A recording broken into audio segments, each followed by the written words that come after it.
Your first reaction has to be, it's beautiful. It takes time to find the right balance of beautiful. If I was to describe the thing that we had to win, it was about making sure the proportion was absolutely perfect. So the fight was for perfection. It's a distinctly British form of perfection that starts in a very old world way. All Aston Martins start with a sketch. In my mind, that immediately starts to give you a proportion. Within that proportion, you have to fit the person. So you can then start to realize where the front wheel is, where the rear wheel is, where the occupant will sit, and you can start to sketch. You can start to have an idea of the form, the language of the car. That language is the key to Aston's rebirth, and it's all due to a time-honored process. That sketch then becomes a three-dimensional scale model.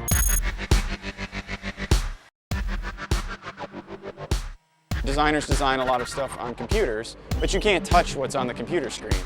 You can touch what's in clay. At first, they create an 8th scale model. It's a fast way to bring the language of the car to life. At that point, we can then start to scan that three-dimensional form. The CAD doesn't understand whether this is a scale model or not, because we can convert the scale to full size, so we can turn a 10mm square into a 100mm square. So immediately then we have a surface. Once the surface becomes digital, the team can look for the most minute imperfections. Our role is to get the scan data and the nuances that are done physically by the clay modeller. Our job is to refine those. Then we go back to the physical world to make sure what we've done is correct.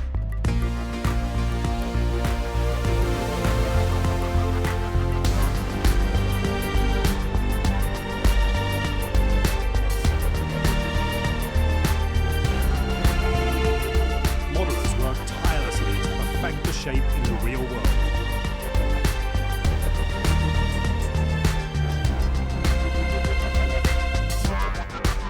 Handcrafting each sensuous curve in clay on a life-size model.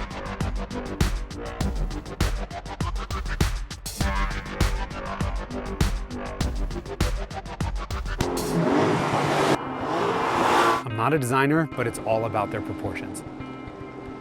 It's all about the way that car sits with the big long hood and just the elegant, simple lines that go across it. They're just timeless.